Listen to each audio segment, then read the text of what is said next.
You don't know this young woman, but whether you want to or not, in this very moment you've already passed judgment on her. In a split second you've already decided if you find her trustworthy, competent, likable. No doubt your brain is a state-of-the-art marvel, managing 90% of everything you do without letting you know, regardless of whether you're awake or asleep.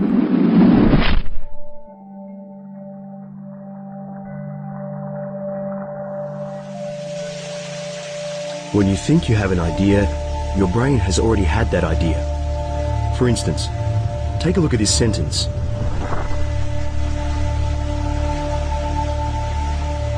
Can you still understand this alphabet soup? Most people can. Your brain automatically puts the letters back in the correct order. Something in your head navigates you through the everyday adventures of modern life. Something that decides things for you before you can think about it. Because your brain is always on automatic. We're driven by our unconscious mind. Isn't that the interesting thing? So much of what we do is unconscious. The decisions we make are almost dictated to us. I often wonder who's in charge here. You know, who's running the show? How much control do we really have? Unconscious influences are there everywhere. And as research progresses, it's never going the other way. It's not saying, oh, we used to think these things were all unconscious, now we find out they're conscious. It's exactly the opposite. All these things we thought, because we thought everything was conscious. Smaller, smaller, smaller, smaller, smaller, smaller. It's become the incredible shrinking little man in the head. There's all sorts of gaps in our perception and outright confabulations that our brains are making for us in order for us to exist, because it's easier to do that than actually to try and make an accurate representation of the world. It's faster and easier for us to estimate what the world's going to look like because it usually works just fine. However, some people are out to fool us on purpose. People like Apollo Robbins, a magician, and the gentleman thief of the desert town Las Vegas. Apollo not only deceives our eyes, but more importantly, our brains.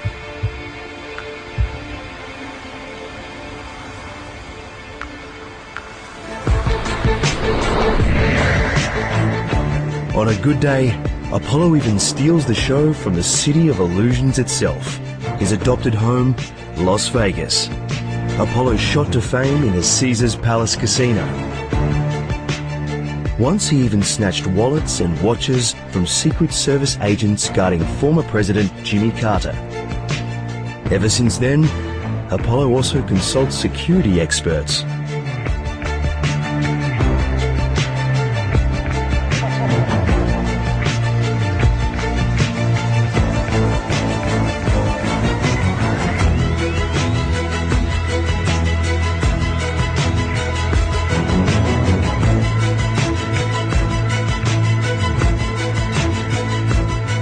Magicians like Apollo Robbins take advantage of our automatic mode that otherwise, like an autopilot, navigates us smoothly through life.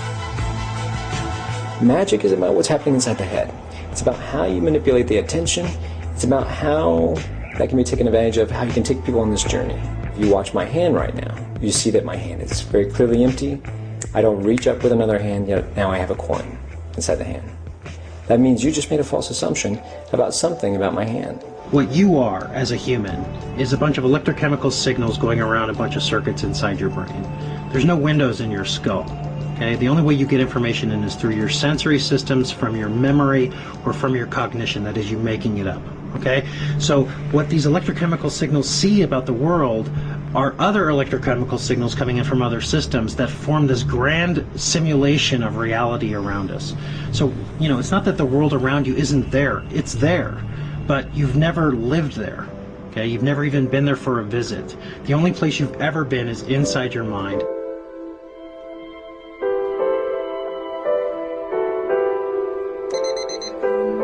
Every morning when we open our eyes, unconscious circuitry conjures a simulation we perceive as our world. In this great illusion, in our mind's eye, the only part we appear to operate actively is where we consciously place our attention. If this young man happens to meet the love of his life today, he will only realize it if his unconscious mind shares the same view.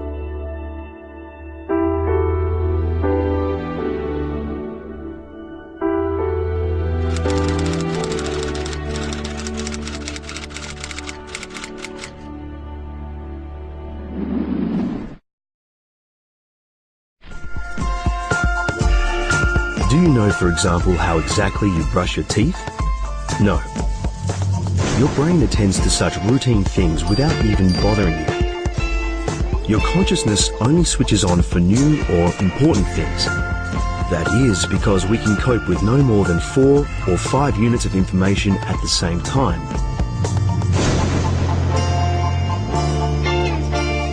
For those who don't want to believe this, American Clifford Pickover has invented the perfect test. Pick one of the symbols and count how many times it blinks.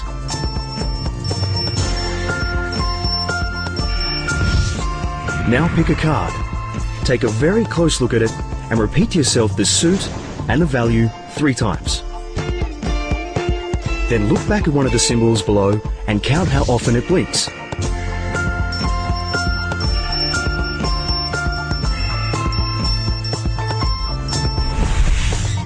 And now, have a look. We removed your card, right? A miracle?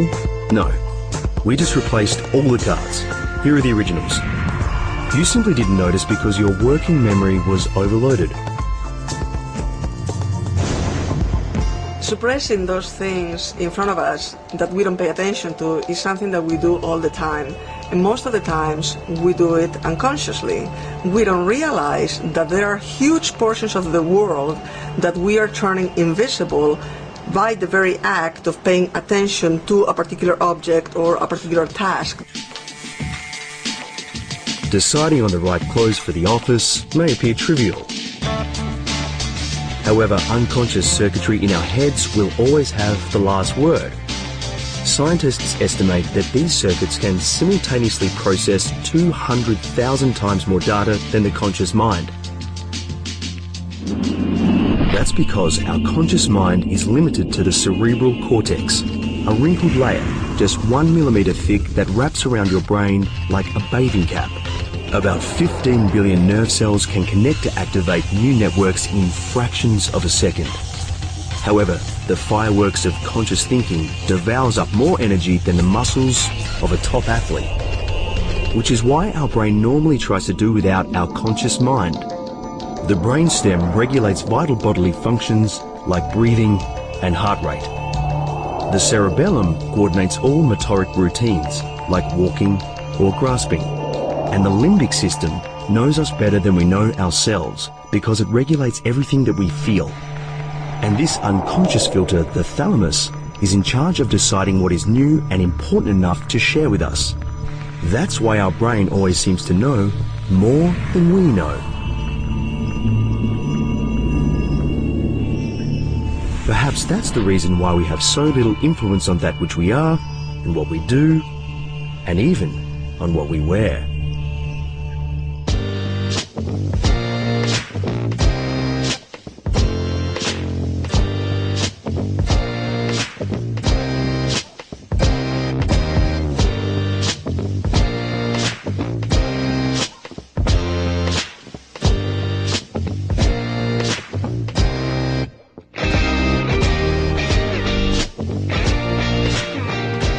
Apollo Robbins and other magicians help scientists understand how our brain perceives the world.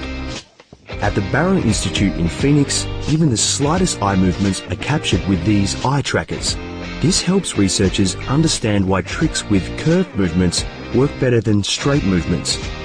With curves, the eye automatically follows the hand. With straight line movements, it jumps to the end, which helps uncover the trick. Susanna Martinez-Conde and Stephen Macknick have studied dozens of magic tricks. The married research couple says illusions are the rule in our heads, not the exception.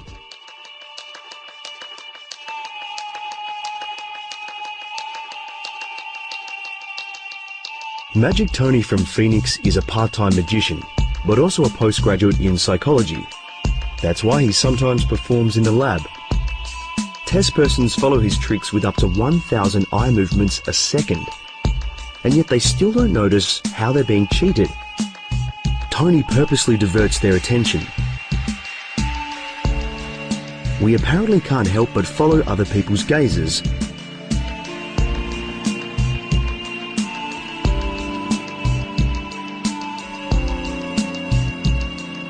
So magicians may use explosions or things like that in order to cause distractions at times, but for the most part they use very specific tools in order to control exactly where someone will be paying attention so that they can do something somewhere else. Even if our eyes happen to graze the hidden movement, we look, but we don't see the trick. Because our brain suppresses everything that's not in the spotlight of our attention. And in the shadows of the supposedly irrelevant, Tony moves the coin with a magnet under the table. It's really, most of our mental life and behavior is a mixture, is a combination of processes that are conscious and unconscious in a sort of symbiotic, dynamic way. They're supporting each other. And this is how consciousness evolved. It evolved late, but it evolved making use of the pre-existing brain structures that were unconscious. And so many similarities exist between conscious and unconscious processes, especially in motivation and goal pursuit. The Bing Nursery School, a kind of research kindergarten for the elite Stanford University near San Francisco. The marshmallow test was invented here in the early 70s and is still one of the most important studies about self-control and motivation. We brought the test back to life with kids of today, putting these 4-year-olds in a sticky situation. So in this part of the game, we're gonna have 2 plates here. And look, 1 and 2 marshmallows there. Do you prefer 2 marshmallows or 1 marshmallow? 2 marshmallows. 2 marshmallows, okay. 2. You don't want 2? Okay. 2. 2 marshmallows, okay. What's gonna happen is that I need to go do some work outside. But you can always bring me back by ringing the bell, remember? But if you do that, you can only eat 1 marshmallow. If you wait for me to come back all by myself, then you can have 2 marshmallows. Okay. And there's no right or wrong way to do this. You just choose what you want to do, okay? I'll see you later.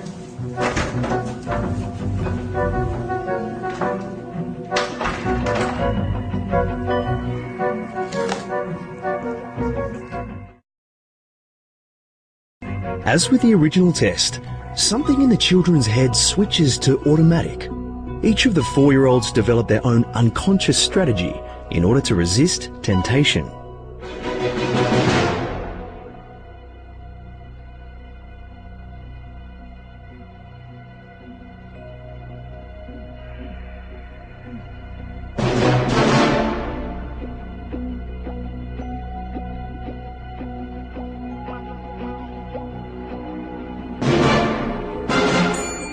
In the 70s, scientists had no idea what caused some children to give up and others to stick it out. But it's a surprisingly simple trick of our unconscious mind.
actually 1 to 1. Okay. Yeah, you rung the bell, so you get to eat this one. You get to eat one. Is that yummy?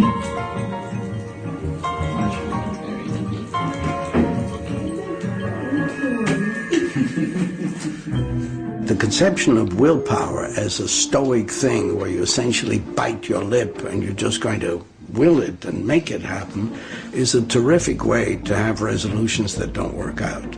It's just too hard. It's just too impossible. You have to in some way engage the environment and change it and transform it. And the only other thing you can do is change your perceptions and change where you put your attention.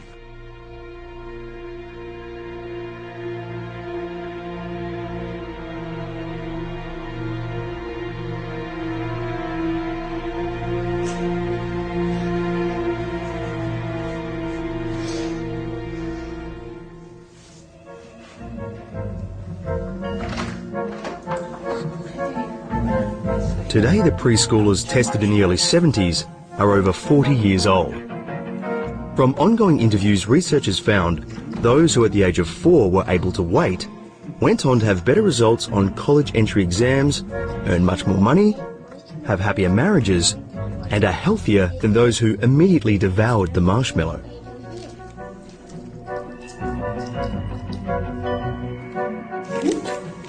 Two plates. All right. Well, we're all done. Thanks for playing.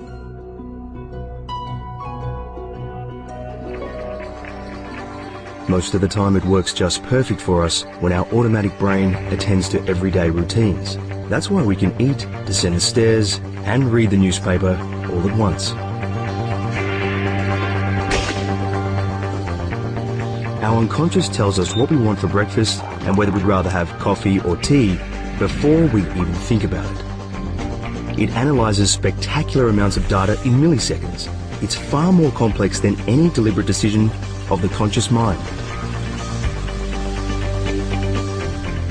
But we don't notice this ocean of the unconscious because it is only conscious thinking that taxes us, and this makes us believe that our intellect rules the world.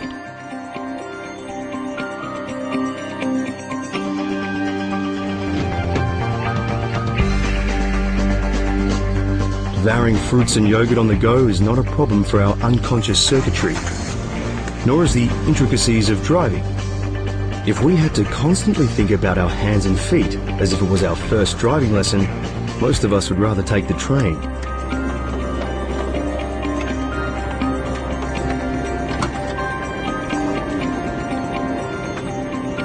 Did you know that accidents with cyclists happen less frequently in cities with lots of cyclists? The more often we are confronted with them, the better our autopilot can deal with them. With new dangers, in contrast, our heads switch over to reasoning.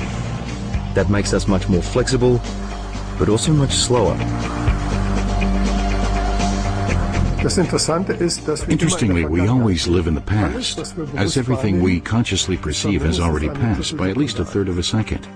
This delay of consciousness has huge consequences, especially regarding our reaction time in road traffic. Interestingly, we do not consciously perceive this delay. We do not experience the work of our unconscious mind. We believe we experience it immediately.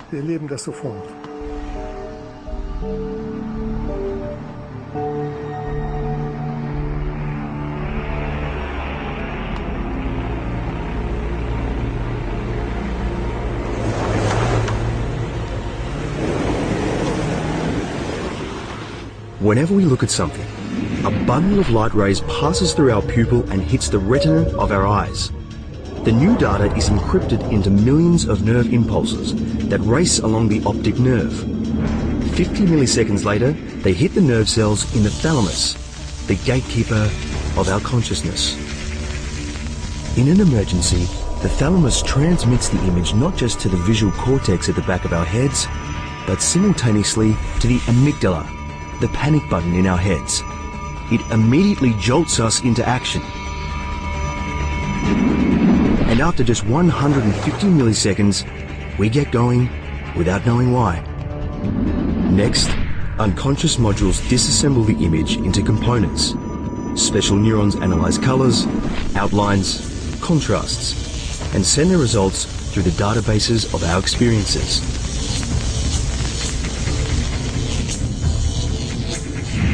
From the visual cortex at the back of our heads to the frontal lobe, here, in a flash, all bits and pieces are reassembled to a meaningful image and transmitted back to the visual cortex. Now, from this moment on, we can consciously see the image. A child running after a ball out onto the street, pre-evaluated and projected 300 milliseconds into the future. Which is the simple reason why Martha is able to catch the boy in the nick of time.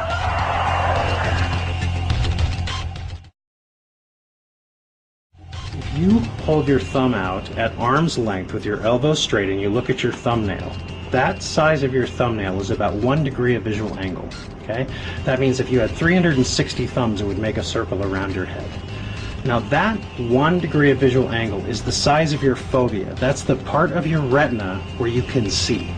Everywhere else, you're essentially legally blind. In general, the most important means of our perception is our memory. 99% of what we see is projected from our memory, and only 1% is added by our sensory organs. Our brain can falsify information that comes onto the retina. It can falsify it. In other words, if we can override what is really out there and impress what we think should be out there. That's the way it works. It's very powerful. Let's take a look at Leander and Raphael. The two students are wearing similar clothing, have a similar stature, but are different enough to tell apart. Do you think you would notice if Raphael started a conversation with you and in the middle of it was replaced by Leander? Yes? Then take a look at the test devised by American psychologist Daniel Simons. Excuse me, I'm looking for a Volksbank. Sorry? Volksbank. I'm looking for a Volksbank. Volksbank? Yep. Yeah? Let me think. Where is it? It's almost slapstick here. Yeah, there is one round the corner, up at Market Square. Excuse me, I'm looking for Silver Street. I don't have a clue where I am. So could you show it to me once again? You gotta walk up Helweg. Down there? And there, to the left. Down there and then left. All the way up Helweg. I'm looking for Silver Street. Do you know where it is? Silver Street. Silver Street. So, do you know... Yeah, let me see. We're here. That's where you want to go. Is there a Volksbank somewhere here? Yep. I have a map here.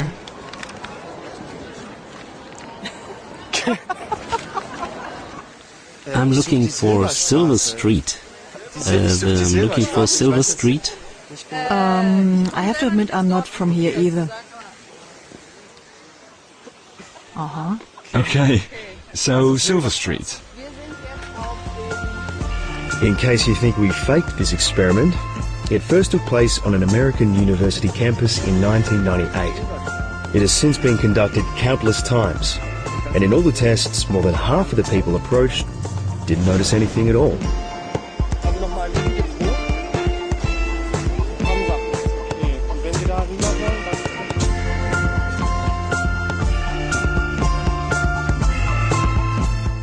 You go to a doctor's office and you say, I have a pain in my stomach, and you don't want them to say, well, there could be aliens running around, because it could be, right? Why couldn't it be? You want them to go through what's most likely down the list, right? And that's what our brain does. The whole cognitive structure is we look at the world, we make mindsets of what's familiar, and we look out into the world in these mindsets.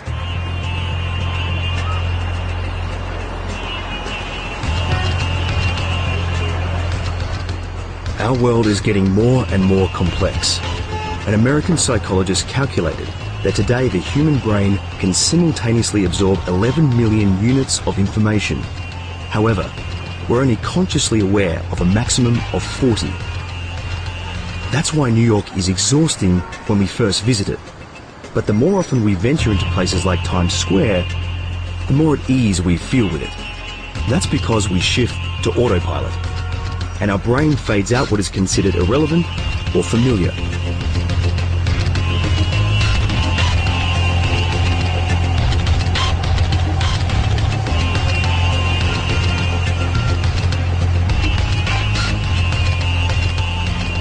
Half of your brain is dedicated to processing visual information. So that means that a quarter of your brain at least is just for that 0.1%. If you amplified that up and we saw everything in the world so that we didn't have a fovea, just our entire visual field was one big high-resolution fovea, our brain would have to be at least 500 times bigger in order to process all that information. And still we'd have attention picking out pieces of it for us. To prove this, psychologist Daniel Simons thought up this test. Count how many times the white team passes the ball. And go.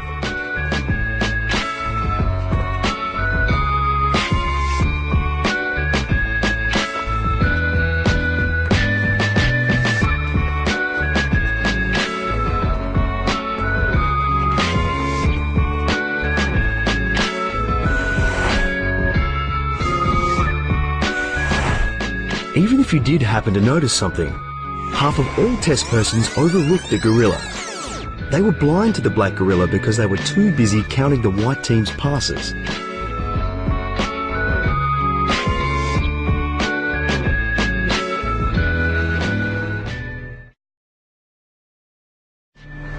Our brain decides which information is new and important enough without us even knowing. So when on the escalator of life, we're lucky if our unconscious mind lets us know we're passing the love of our life.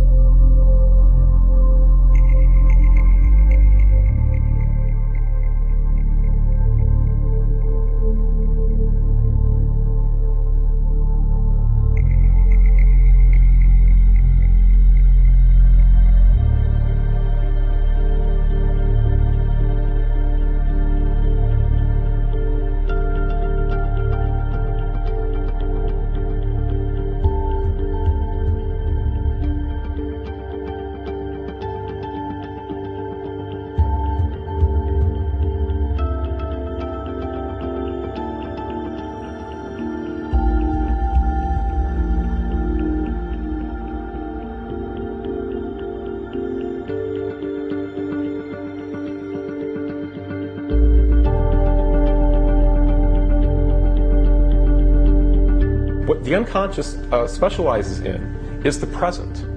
Consciousness can time travel. We can remember the past. We can get lost in the past. We can plan for the future. But what system is minding the store while we're off in the future and thinking about the past? We're walking down the street. We have to be aware of what's going on in our environment. We have to be adapting to it. So what the unconscious is a present-based system. And because it's operating at the same time the conscious thought is, it frees the conscious mind to time travel. If the conscious mind was the only one that existed, as soon as we time travel, we're going to walk off a cliff. We're going to get hit by a car. We're going to have all these other things happen to us because we're not minding the present. And the present is a dangerous thing. Hast du die nicht? Du hast sie doch. Pass auf, ich schicke sie dir per SMS, ja? Bis gleich. Tschüss.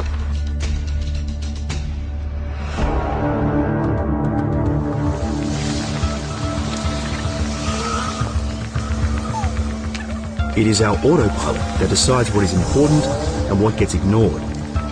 That's why we don't notice that our brain blanks out the grip of our sunglasses, as long as they don't move on our heads. We get so used to them, we even have to check to make sure they're still there.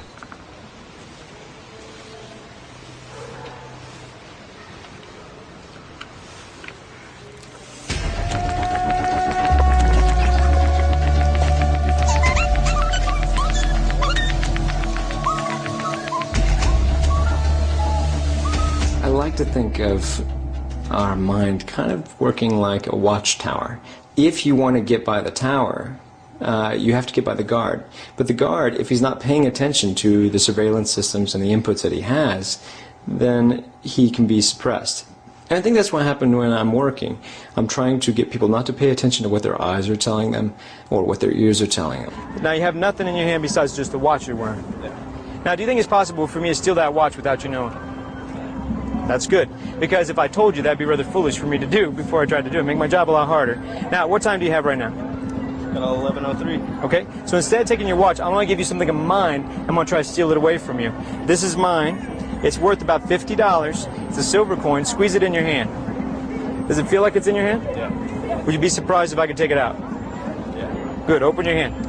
That's the easy way. Don't make it easy for me. Make it hard for me. Hold your hand up a little bit higher, just a little bit flat like that. Watch it kind of close. So you see it goes straight away. It's back on his shoulder again. Do you see it on your shoulder? Hey, whoop. Keep on doing this till you catch it. You're almost there. Try it again. One last time. Squeeze it very tight inside your hand. Squeeze firm. Don't pull my finger. That's a different trick. I've seen that one before. It's back on your shoulder, bro. The other shoulder. It's not there, is it, man? Is it? Show him it's not here. Open your hand all the way. Step back a little bit so he can see. See, you have to watch close. Put your other hand on top for me, would you? Put it flat on top. You see the coin right there? I'm going to put a shade in between. You have to watch close. It's not there yet. It's more about the timing. This is going to happen in less than 3 minutes. It's going to go in between your hands. Do you feel it now? Watch it close. Here it goes. 1, 2. Did you feel it? Open your hand. Well, I guess we ended up with a watch instead, didn't we? And that was less than 3 minutes. I think I told you about this, didn't I? This guy. You can take the watch along with a big round of applause from all your new fans. You're awesome, man. Thank you very much. Thank you.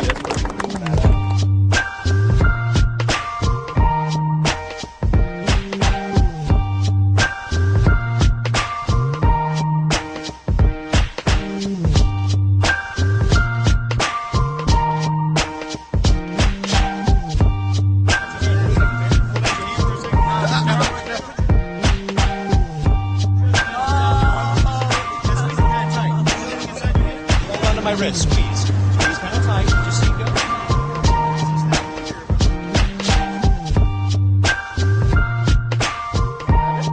See, it's back on your shoulder, Brenda? Not yet. It's the other shoulder, that's why.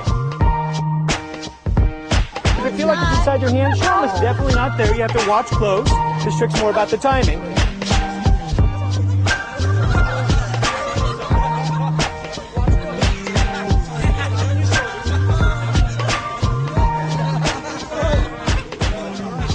But it can see pretty well. And I'm just going to loosen you up a little bit. You're okay there? Good looking. All right. Yeah. That's good. Does that feel about right? Yeah, really. All right. So now put this in between your hands. Squeeze kind of tight. Okay. Just a little bit like this. Is the top button done on your shirt there, man? No. And this is your watch, isn't it, man? Is that your watch? Oh! That looks just like your watch, doesn't it? That's so strange. Is this your watch? Yeah. What's your name? Ben. Ben, I appreciate the donation. You've been wonderful, man. In fact, we had picked up something special. We got your tie. Oh, shit. I believe that's your tie, isn't it, man? Right. Sorry about that. Let's put that over your neck. All right. And in fact, we all got together to pay you for your time. I believe this is your cash. Is that your Because I think these are all the ones that were inside the pack. Oh, I've seen it all happen. Just put it all here in a safe spot. That's pretty broken. It's the best watch we can find on short notice. That looks a lot like yours. That's a heavy-ass watch. I have no idea. When we stare at a bright light and then we turn our gaze away, and we can still see this very powerful after image wherever we move our eyes. In the sense of touch, it's something similar. After Apollo actually removes the watch, because he has pressed the watch into that person's skin previously, they can feel that they're still wearing the watch, even though the watch is long gone.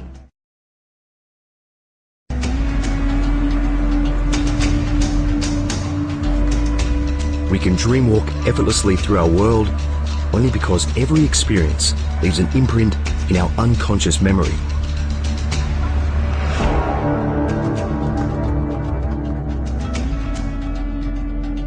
This vast archive also guides us when we meet somebody for the first time, because we have unconsciously generalized our earlier experiences with people.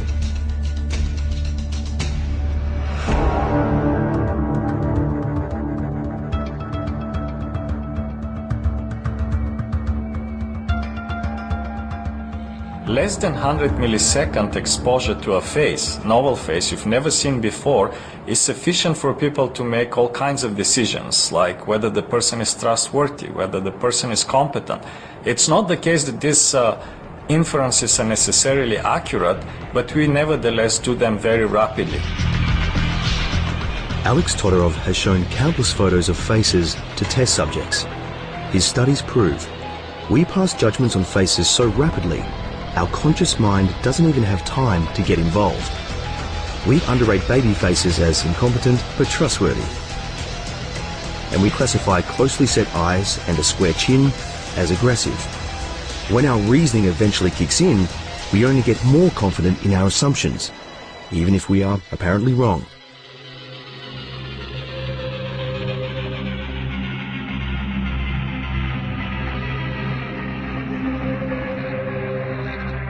Even if you don't intend to make judgments, even if you don't have the intention to evaluate the faces, nevertheless your brain is categorizing the faces, putting the face into specific categories. So in that sense, a lot of the processing is, one could describe as automatic. I'm behind it looking out. I'm not seeing my face. So I'm not as able to manage it and to present it, to make it so that you have what I want you to believe about me.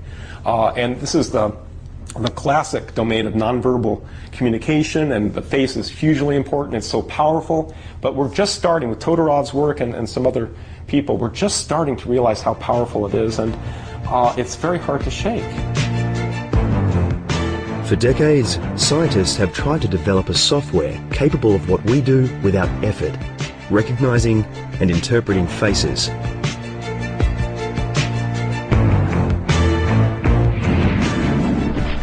This specific module in the right temporal lobe is in charge of scanning faces. It takes only fractions of a second to match a face in front of you with your internal database of faces. Provided that the emotional records department in our insular cortex has marked the face with an emotion. Sometimes we even recognize a face we've seen only once.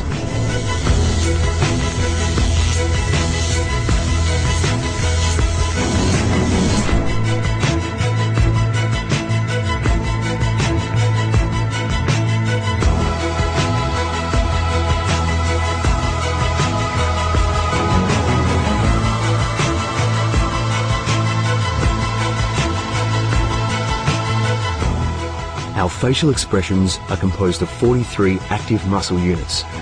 If we look at all the possible combinations, it adds up to 3,000 meaningful facial expressions.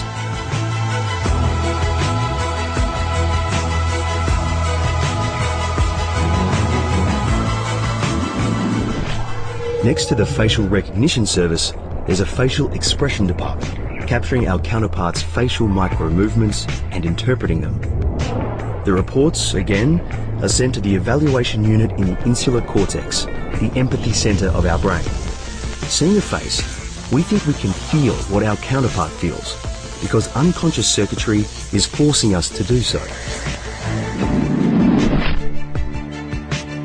But we can neither put it in words nor control it.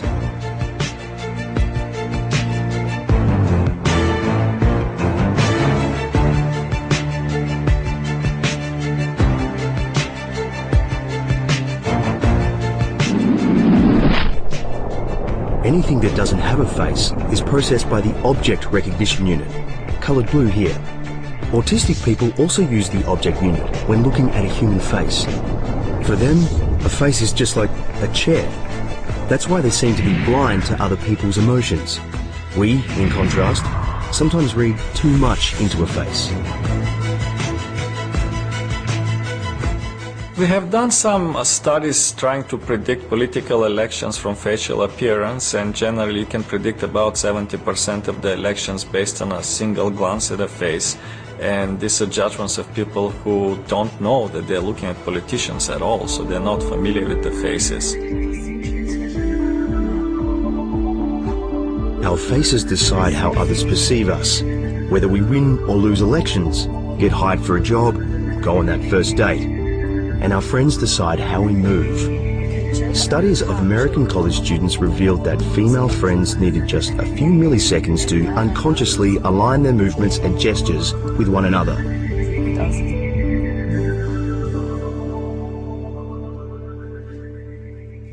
When a person sees, without maybe even realizing it, you're doing the same thing they're doing, or having the same body posture, or same emotional reaction on your face to the same news, they think you're like them. They see similarity. They see you're reacting the same way they do. It actually increases empathy and bonding between people.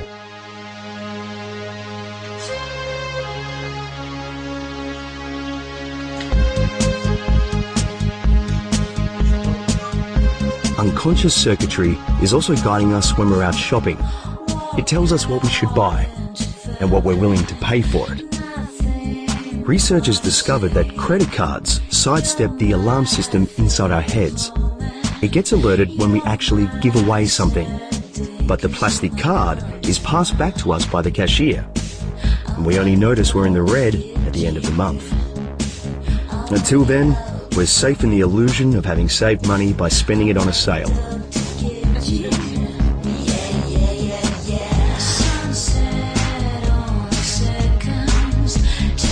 We experience illusions all the time. We never have, or almost never have, a perfect match between perception and reality. So in a way, everything, or most of everything that we perceive, is illusory. Henrik Ehrson from the Karolinska Institute in Stockholm. The Swedish neurologist has proved that even our brilliant automatic brain can be fooled. His test setup is as simple as it is disturbing.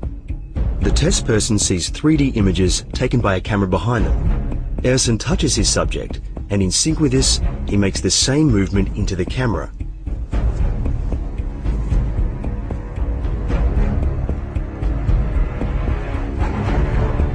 It may sound incredible, but the touch and the 3D image are apparently merged by our unconscious into one. And even if the test subject's conscious mind clearly recognizes the illusion, the sensation still cannot be denied.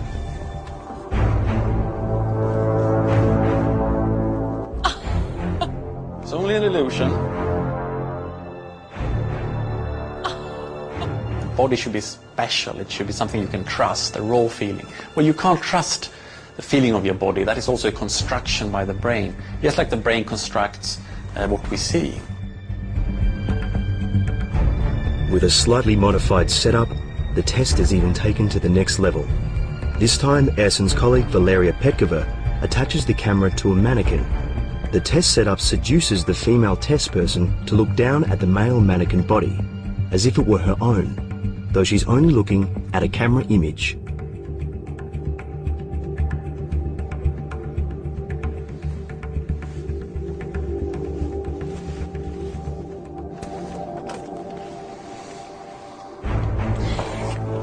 The stronger a subject reacts to touch, the more perfect the body swap works, no matter how absurd.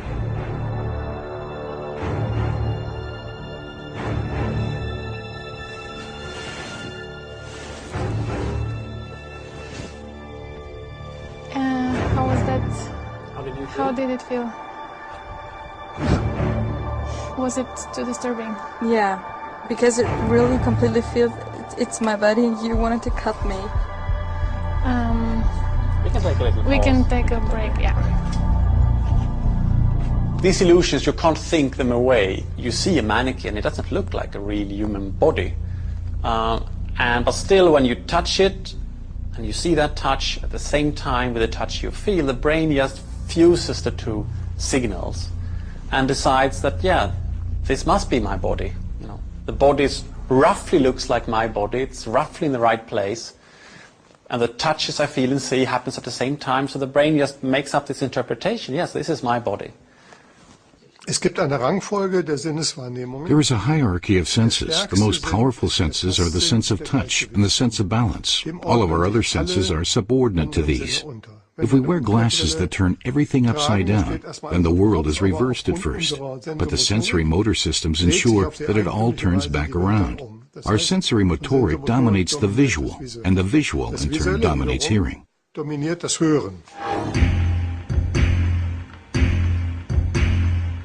Don't believe it? Then take a moment to test the McGurk effect. In a second, you'll hear two different syllables, ba and fa. You can clearly differentiate between the two because you combine what you hear with the lip movements you see. Ba, ba, ba, ba, ba, ba, ba, ba, ba, ba, ba, ba. Ba, ba, ba, ba. Next, you'll see a split screen. If you look back and forth, You'll hear ba when you look on the left and something else when you look on the right, yet the sound remains the same. Ba. Ba, ba, ba, ba, ba, ba, ba, ba, ba, ba, ba, ba, ba, ba. Your brain doesn't even bother to let you know about the conflict. It automatically solves it.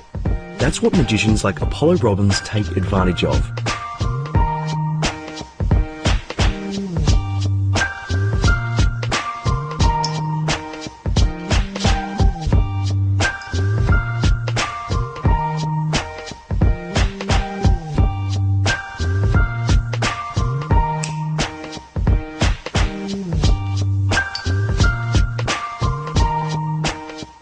You wouldn't even uncover Apollo's trick if you rewound the film.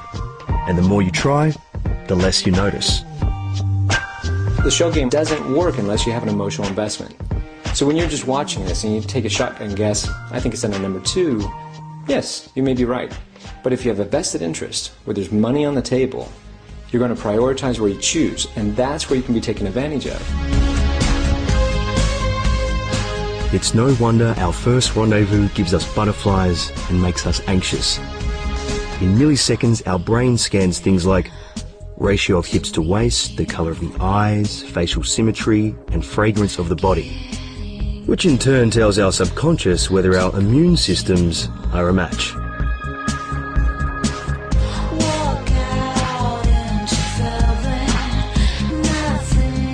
Researchers today know we're more likely to fall in love with people who are like us. We even tend to fall for partners with the same width of the nose, and for those who are roughly as smart as we are. 90% of our emotional communication is non-verbal, and the more a person imitates subconsciously our gestures and facial expressions, the more we like that person. It goes so far that we even tune into the same rhythm of breathing when we're speaking to a person that we like.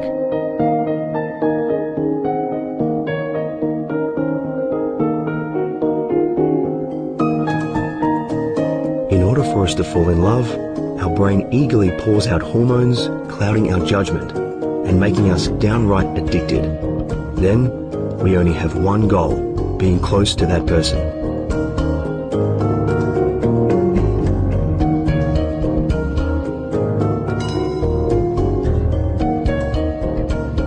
Contrary to popular opinion, men fall in love more quickly and more definitively than women. But in each of us, our brains decide for us, long before we do.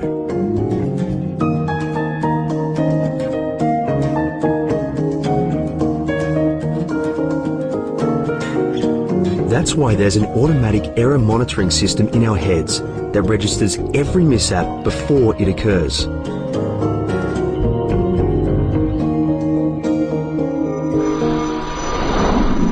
Because our brains constantly calculate what will be happening next. If the motion detectors of our cerebral cortex register minor deviations from the plan, our unconscious alarm systems start up. The motivation department chokes the release of dopamine, the messenger substance anticipating all good things in our lives. The drop of dopamine is registered by the nucleus accumbens, a tiny interface constantly calculating what will make us happy or not. So before any mishap occurs, it alarms the ACC, a sort of fire alarm for our cerebral cortex. This in turn triggers a voltage drop within the conscious brain that jolts us awake 0.3 of a second after the first alarm. Errors feel bad for our brain. That's why we learn from them.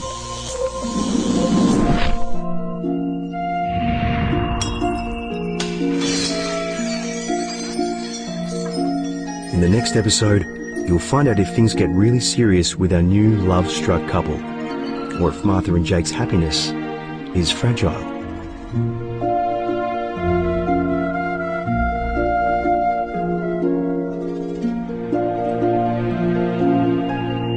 Firstly, you look at someone, a potential partner, and you're integrating all kinds of things, the way she speaks, the way she looks, the way she, the way every little motion is immediately integrated in some giant calculation saying, you know, acceptable, like her. And, you know, I find that interesting. You meet someone on the train and they're your partner and 1 week later.